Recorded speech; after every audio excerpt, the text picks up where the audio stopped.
The team on the Curse of Oak Island is diving deep into a mysterious excavation on Lot 13, located just northeast of the infamous swamp. Rick Lagina, Tom Nolan, and other team members prepare to investigate what they hope are vital clues buried in the area. As they begin, the excitement builds.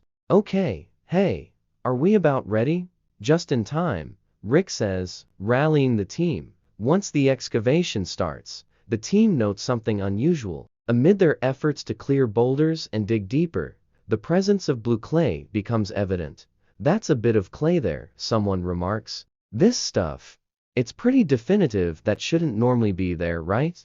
Another team member adds. Blue clay has historically been a significant clue on Oak Island, most famously associated with the original money pit. Back in 1804, searchers discovered a layer of blue clay at 40 feet, which they believed was intentionally placed to seal the shaft and keep water out. This discovery draws immediate parallels for the team, particularly since a similar clay layer was found during the investigation of the swamp's Eye of the Swamp feature in 2018. Rick ponders, could the presence of blue clay indicate a connection between the quadrilateral boulder formation and the money pit? The excavation continues with questions swirling. As the dig progresses, Dr. Ian Spooner, a geoscientist, is brought in to examine the site.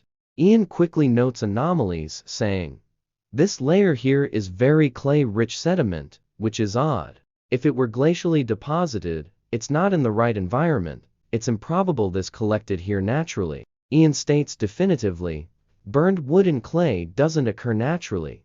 This is disturbed clay, clearly placed here with purpose." His conclusion, the quadrilateral appears to be a human-made construct, intentionally created for a specific reason. The team speculates on the potential purpose of this formation.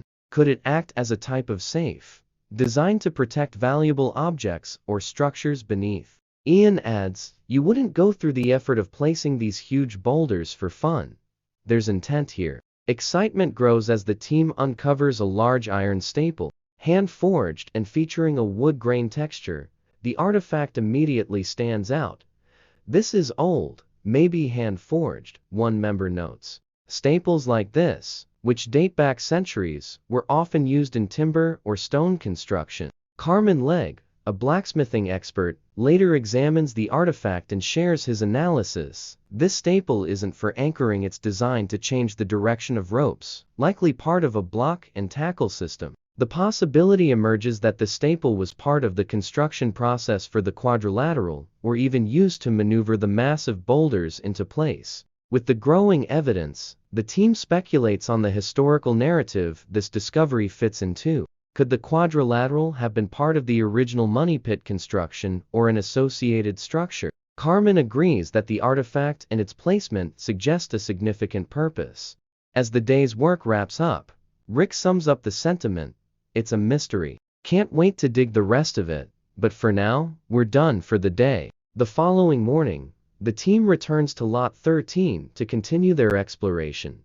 Dr. Spooner examines the clay layer in greater detail. He notes that it's composed of different colors and textures, some of which suggest exposure to heat or burning. This further supports the theory that the site has been manipulated by human activity.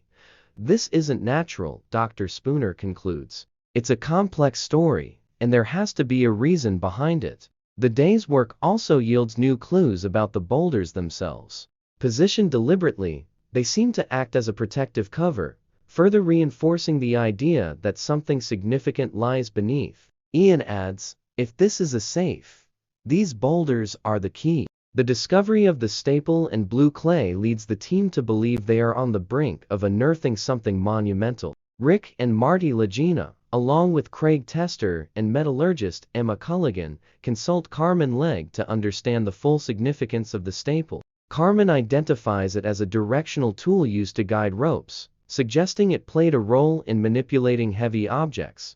As speculation mounts, Rick proposes that the quadrilateral might predate the money pit itself. Anything that predates the money pit provides an opportunity to understand the original work. He says, "This discovery could rewrite the island's history." The effort and resources required to construct such a feature indicate it was of immense importance. Could it house treasure, documents, or other valuable artifacts? With renewed determination, the team decides to press forward.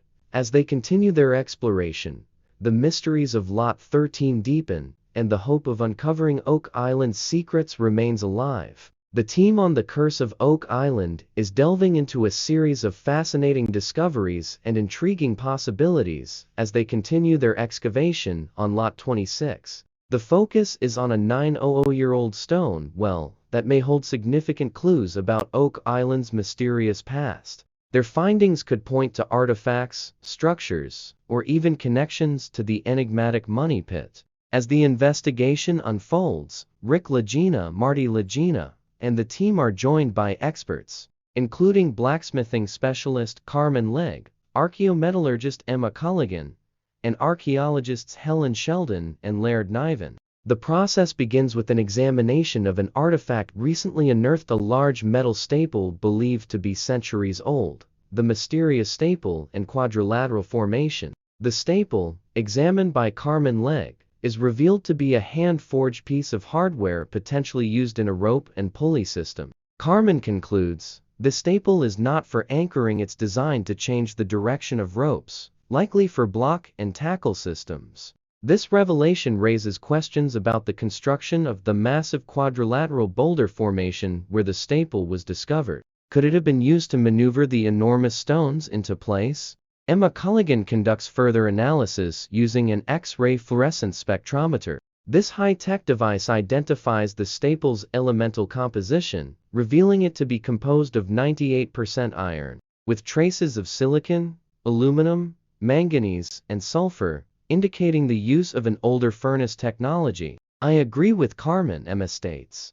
This is an older artifact. Whatever happened at the quadrilateral, it may not be related to searchers, but rather to the original depositors. The quadrilateral itself continues to perplex the team. Its purpose remains a mystery, but its deliberate construction suggests significant intent. Could it have served as a protective barrier for something buried beneath? Rick Lagina remarks, if this structure predates the money pit, we may be looking at original work. We need to understand its purpose. A deeper look at the stone well on Lot 26. While the quadrilateral excavation raises its own questions, Lot 26 becomes the team's next focal point. The 900-year-old well on the property has intrigued the team since Dr. Ian Spooner's earlier test revealed elevated levels of silver in the water. Could the well have been used as a hiding place for valuables? Jack Begley, Laird Niven, and Helen Sheldon arrive to continue investigating. Helen outlines the day's plan.